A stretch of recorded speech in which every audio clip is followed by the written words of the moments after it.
महागुन मायूस open house की team यहाँ पे एकत्रित हुई है एक काफ़ी क्रिटिकल मुद्दे पे डिस्कस करने के लिए कि कैसे हम सोसाइटी को आगे लेके जाएं और हमारा अगला डायरेक्शन क्या होना चाहिए।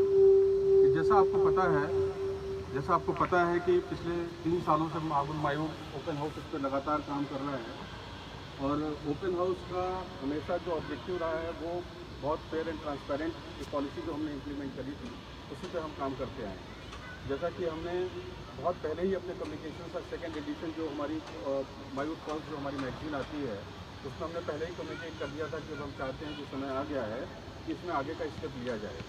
तो 2018 में हमने जब ये जर्नी स्टार्ट करी तो आपको भी पता है कि हालात क्या थे। हालात ये थे कि यहाँ महागुन के 2 ऑफिसर्स मार्केटिंग के अंदर चलते थे। महागुन ने अपने लोगों को यहाँ खड़ा कर दिया था और जब ओपन हाउस यहाँ पर खड़ा हुआ तो लोगों ने जब ओपन हाउस में ये मांग करी कि यहाँ पर कमर्शियल एक्टिविटी नहीं होनी चाहिए, ये हमारा घर है, ये हमारे बच्चों की जगह है, तो लोगों ने उसमें भी उसको काफ़ी नेगेटिव तरीके से लिया कि आप ऐसा कैसे कर पाएंगे, महागुन बहुत ताकतवर है, ये है वो है। देखिए हमने ये घर खरीदा है और दुनिया में 3 ही तरीके की लड़ाई होती है, जड़ जोड़ू और जमीन। तो घर की लड़ाई के लिए आदमी जान लगा देता है। हमारे घर में महागुन के अगर यहाँ पर कोई भी बिल्डर हो XYZ अपनी कमर्शियल एक्टिविटी नहीं चला सकता क्योंकि हमारा घर है। और आपने देखा होगा कि हमने उस मार्केटिंग ऑफिस को सबसे पहले यहाँ से निकाल के फेंका। फिर दूसरे और बहुत सारे काम थे जिसमें RFID का इम्प्लीमेंटेशन था, जिसको रोके रखा गया। इसलिए रोके रखा गया कि महागुन को कैसे कमर्शियल बेनिफिट दिया जाए। इन सब सारी चीज़ों को देखते हुए हमने उस काम को आगे किया और हम पिछले 3 साल से लगातार काम करते चले आ रहे हैं और उसमें हमने सैकड़ों एक्टिविटीज़ हमने करी हैं, सैकड़ों काम करे गए हैं जिनका लेखा जोखा भी हमने आपके साथ समय समय पर अपना शेयर किया है। तो इसमें ऑलमोस्ट आप लगाएंगे कि जो मेजर एक्टिविटीज़ हैं वो ऑलमोस्ट यहाँ पर हमने 100 से ऊपर चीज़ों पर काम हुआ है, लेकिन 60-70 मेजर चीज़ें काम हुई हैं। रिसेंटली आपने देखा होगा कि कैमरे भी लगे गए, पिछले 25-26 कैमरे भी बढ़ाए गए, सिक्योरिटी गार्ड भी बेसमेंट में बढ़ रहा है। बेसमेंट के वाटर लीकेज का बहुत बड़ा प्रॉब्लम था, उस पर रिपेयरिंग स्टार्ट हो गई। तो ये बहुत सारे काम हैं जिस पर जवाबदेही हमने महागुन की सेट करी। ओपन हाउस का जो रोल है सोसाइटी के अंदर वो किसी सत्ता को चलाना या किसी पावर को लेना या पैसे का लेन देन नहीं है। उसका ये पूरा का पूरा जोर है कि कैसे जो हमारे मकान मालिक हैं, जो हमारे ओनर्स हैं, उन सदस्यों की हम जो है वो कैसे उनके इंटरेस्ट को बचा सकें और उनके फेवर में काम कर सकें कि जिससे महागुन यहाँ पर उन सब सारी चीज़ों का और बिल्डर जो कर रहे हैं वो लाभ ना उठा पाए। तो सबसे पहले आपने देखा होगा कि हमने पहले एक एसोसिएशन फॉर्म करी थी, रेजिडेंट एसोसिएशन फॉर्म करी थी वेलफेयर। उसका रजिस्ट्रेशन नहीं हो पाया क्योंकि यहाँ पर AOA एप्लीकेबल होता है, बाकी ओनर रजिस्ट्रेशन एप्लीकेबल होती है। हालांकि जो सबसे पहला काम ओपन हाउस ने किया वो ओपन हाउस ने सबसे पहला काम ये किया कि उन्होंने जा कर के ये जो है वहाँ पर आपका जो बेसमेंट -2 और 1 और 2 की जो प्रॉब्लम थी जहाँ पर पानी भर जाया करता था उसकी शिकायत जाकर के करी गवर्नमेंट के पास जाकर के पर्ची करा चीज़ों को।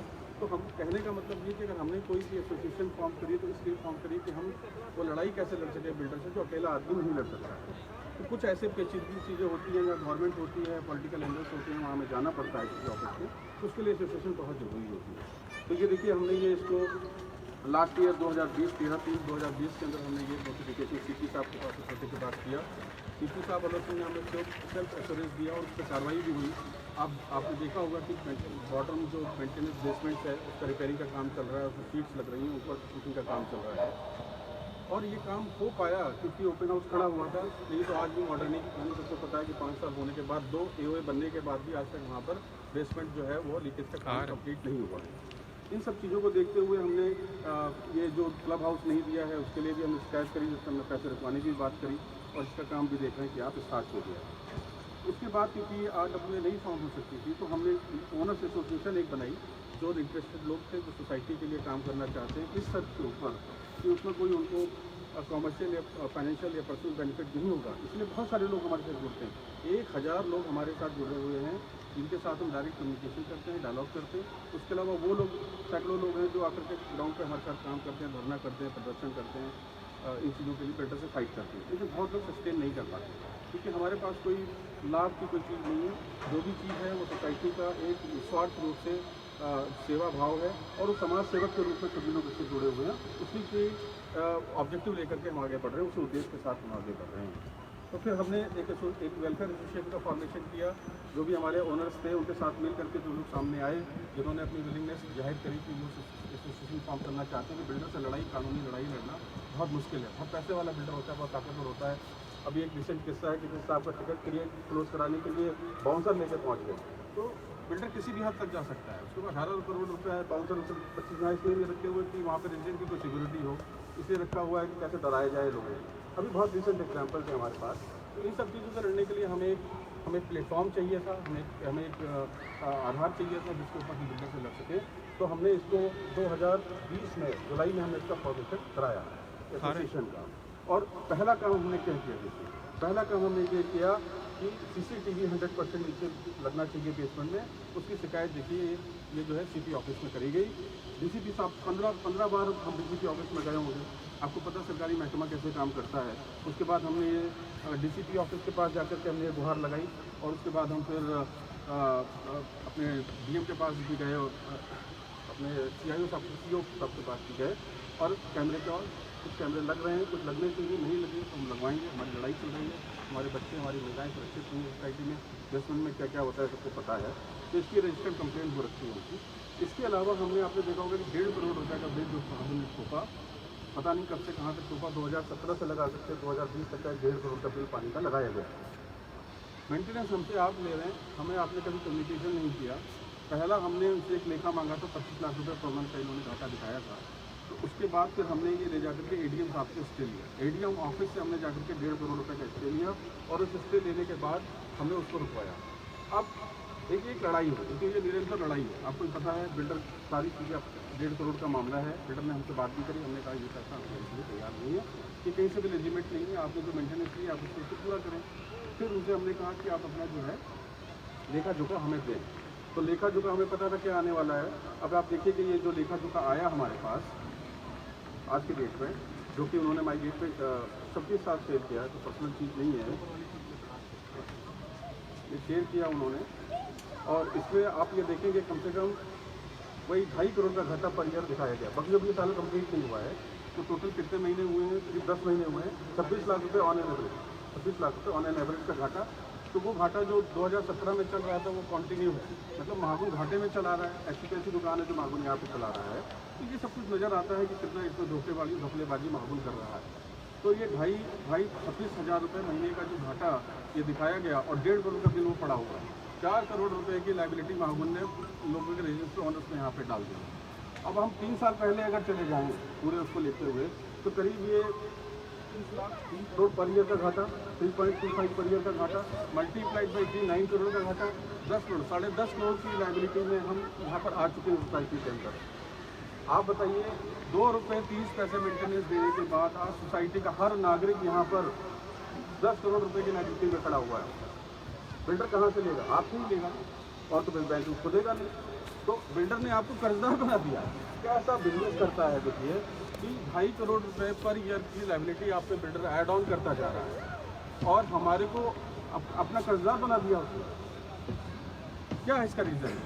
जब वो यहाँ से जाएगा IFMS के 15-18 करोड़ रुपए लेके चला जाएगा, सिंकिंग फंड लेके चला जाएगा और यहाँ पर लोग ग्रुप बनाते रहेंगे, आते रहेंगे, जाते रहेंगे, जो बिल्डर का काम है। इसको रोकने के लिए ये कैसे रोका जाए, इसका क्या जवाब है? इसको तभी रोका जा सकता है जब हमारे ओनर्स का पार्टिसिपेशन मैनेजमेंट में होना चाहिए, तो जिससे हम उसको देख सकें कि वहाँ पर क्या पैसे आ रहे हैं, कहाँ जा रहे हैं, क्या हो रहा है, क्या नहीं हो रहा है। और इसका पूर्ण रूप से कॉर्पोरेट ऑडिट होना चाहिए, चाहे PwC से ऑडिट हो या किसी भी कंपनी से ऑडिट हो जो कि रिकग्नाइज इंटरनेशनल कंपनी हो। इसका खर्चा कम से कम 5 से 10 लाख रुपये आने वाला है, इससे कम खर्चा भी नहीं आता। इन सब चीज़ों को देखते हुए कि इसका प्रॉपर कॉर्पोरेट ऑडिट होना चाहिए। और अब मैनेजमेंट के अंदर ओनर्स जो यहाँ का मालिक है, जो लीगल हेयर है सोसाइटी का, सोसाइटी तो बेच चुका है महागुन तो इसलिए फंसा पड़ा है क्योंकि ये टावर तो इनकम्प्लीट है, कहीं वो टावर इनकम्प्लीट है। तो उसके लिए हमने पूरे प्रोसेस को रिव्यू किया, हमने आपके साथ शेयर भी किया है, हमारे फेसबुक के ऊपर भी शेयर किया, हर जगह शेयर किया है कि इसका प्रोसेस क्या है। हमने लीगल से भी बात करी है, उसको समझने के बाद इसका सिंपल प्रोसेस है फॉर्मेशन का, उसको इनिशिएट किया गया। जो 19 टावर हमारे रेडी हैं, जिनका पंजीकरण 2017 तो 2018 में कंप्लीट हो गया, जिसमें कम से कम 3,000 कितने फ्लैट 3,3500 के आसपास टोटल फ्लैट जो 19 टावर के हैं उनका 99% पोजीशन दिया जा चुका है एज हमारी अंडरस्टैंडिंग, और 95% लोग रह गए। सो एज पर दी ओए गाइडलाइन वहाँ पर एसोसिएशन का फॉर्मेशन हो जाना चाहिए। इतनी बड़ी रकम इस सोसाइटी में 3500 को मल्टीप्लाई करें आप महीने के 3000 ऑनर से, इतने करोड़ रुपए का लेखा जोखा, और हमें कुछ पता नहीं है, सब कुछ अंधेरे में चल रहा है।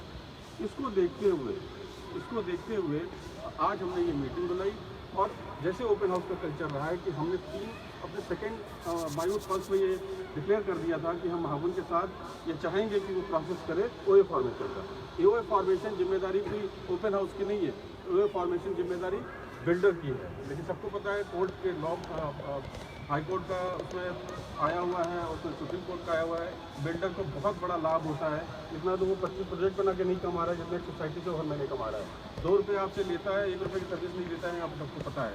1 रुपये कहाँ जा रहा है किसी को पता नहीं, उसके ऊपर 26 लाख रुपये का घाटा पड़ गया, पर मंथ घाटा है जो कि 2.5 करोड़ के आसपास आपका, या 3 करोड़ के आसपास आपका पर ईयर घाटा आपके उसमें जा रहा है, 3 करोड़ के आसपास। तो इसको देखते हुए बीच में एक पुराने ग्रुप थे जो बिल्डर के साथ काम कर रहे थे, बीच में 1-2 ग्रुप और क्रिएट हुए।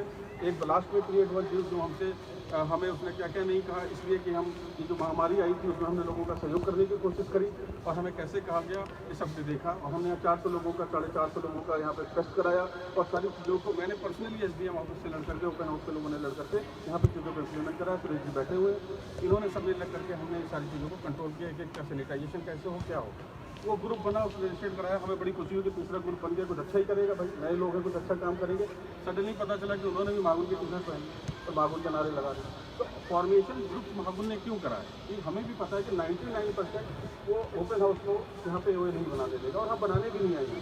हम तो प्रोसेस को इनेबल करने आए हैं, वो उन लोगों को बैठाएगा। लेकिन एक सिस्टम है डेमोक्रेसी का, वो आज फॉलो नहीं होगा तो कल फॉलो होगा, और कोई भी करप्शन या कोई भी जो गलत काम है उसकी एक लिमिट होती है, वो कहीं पे ख़त्म होता ही होता है, और सच्चाई को सामने आना पड़ता है। एनीवे, उस चीज़ को देखते हुए हमने एक डॉक्यूमेंट तैयार किया कि भाई क्या चीज़ें होनी चाहिए, कि जैसे CBRE का जो कॉन्टैक्ट डिटेल है उसका हमें कोई पता नहीं है, हमारा कितना एसेट सोसाइटी में है, उसकी क्या एनुअल मेंटेनेंस है, उसका क्या वारंटी है, क्या खरीदा गया है, वो ओन्ड है नहीं ओन्ड है वो भी हमें पता नहीं है।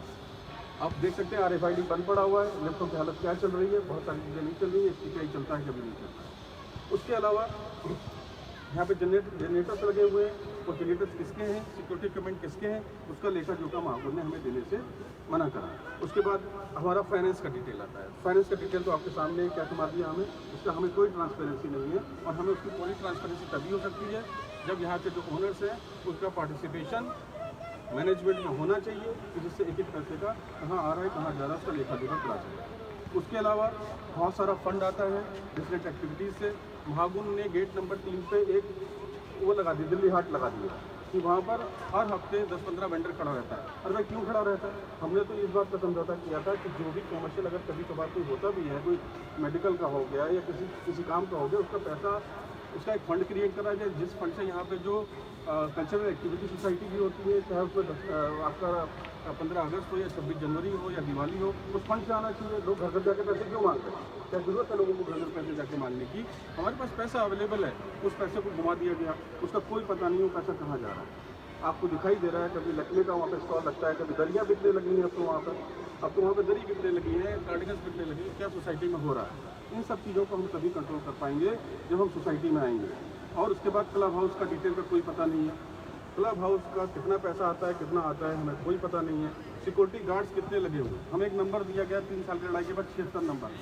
अरे उस 76 में से कितने लोग आ रहे हैं कितने जा रहे हैं हमें कोई पता नहीं है, कोई लेना देना नहीं है, और हमें पूरा डिटेल नहीं है। भाई आपने 100 गार्ड डिप्लॉय करें, उनकी कितनी कॉस्टिंग है, उनका क्या कॉन्ट्रैक्ट है, कितने लोग एट ए टाइम अवेलेबल होते हैं।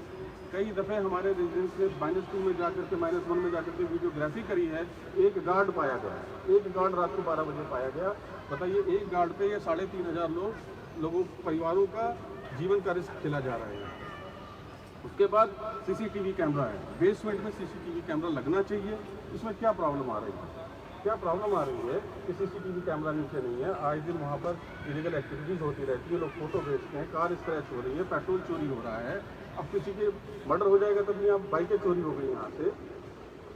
हालांकि हमने बहुत कुछ क्लीनिंग वगैरह कराई है, जो नॉन रजिस्टर्ड व्हीकल्स थे उनको यहाँ से बाहर निकलवाया है, लेकिन वहाँ पर सुरक्षा या जान माल के लिए वहाँ पर CCTV कैमरा लगना चाहिए। कॉमन एरिया का मेंटेनेंस रूटीन से नहीं हो रहा है। हर बार हम मीटिंग करते हैं महागुन को, अरे भाई महागुन ने CBRE के नाम की कंपनी को कॉन्ट्रैक्ट दिया है। एक जनरल मैनेजर बैठता है जिसकी लाखों रुपये सैलरी यहाँ से जाती है, एक मैनेजर बैठता है 50 यहाँ पे मेंटेनेंस का बंदा काम कर रहा है। किसी टावर में आप चले जाएं, हमने करीब 10 टावर का इंस्पेक्शन किया था, उसका डेटा भी दिया था।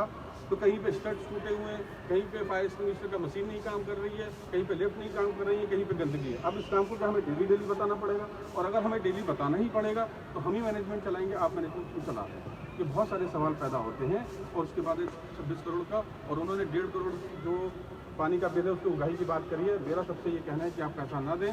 अगर आपको आता है आप हमें बताएं, हम इसकी दोबारा रिपोर्ट ADM ऑफिस में करेंगे। लेकिन अगर आप दे देंगे तो हम उसमें कुछ नहीं कर सकते। हमने पहला स्टेप ले लिया जो हम ले सकते थे। तो इन सब चीज़ों को देखते हुए ये लोगों की फीडबैक, हम करीब 450 लोगों से मिले भी पर्सनली जाकर के, जिससे हमने वॉकिंग किया था। और आप देख कितने 250 सिग्नेचर यहाँ पे पड़ा हुआ है। तो उसके बाद हमने ये जो है लोगों के उससे इनपुट से और आज की स्थिति को देखते हुए और जो भ्रष्टाचार चल रहा है और यहाँ पर सोसाइटी में जो चीज़ चल रही है उसके निराकरण के लिए एक ही रास्ता है कि मैनेजमेंट में ओनर्स का पार्टिसिपेशन होना चाहिए। इसके लिए हमने यहाँ पर आज हम महागुन को ये नोटिफिकेशन देने जा रहे हैं कि विदिन 30 डेज़ के अंदर वो जो है यहाँ पर AOA का फॉर्मेशन का प्रोसेस करेगा। अगर वो AOA का फॉर्मेशन का प्रोसेस नहीं करेगा तो हम ऑनर्स बैठ करके आगे का जो स्टेप है, नेक्स्ट स्टेप होता है GBM खुद कॉल करके तो वो फॉर्मेशन का प्रोसेस स्टार्ट कर देंगे। हालांकि महागुन को ये करना चाहिए, उन्होंने खुद भी कहा है कई दफ़े हम करना चाहते हैं, लेकिन अब समय आ गया है कि 19 टावर का AOA फॉर्मेशन होना चाहिए। और जैसे जो नए टावर बनते रहें, चाहे मार्बेला हो गया, PSP के टावर हो गए, उनको उसमें धीरे धीरे ऐड किया जा सके और ये आगे चलाया जा सके। तो इसके लिए हम 2 चीज़ें क्लियर कर देना चाहते हैं कि ओपन हाउस AO फॉर्म करने नहीं जा रहे हैं। ओपन हाउस AO फॉर्म नहीं कर सकता, वो रेजिडेंट्स करता है। AOA का फॉर्मेशन बिल्डर को इनिशिएट करना चाहिए, इसकी रिक्वेस्ट हम बिल्डर को देंगे।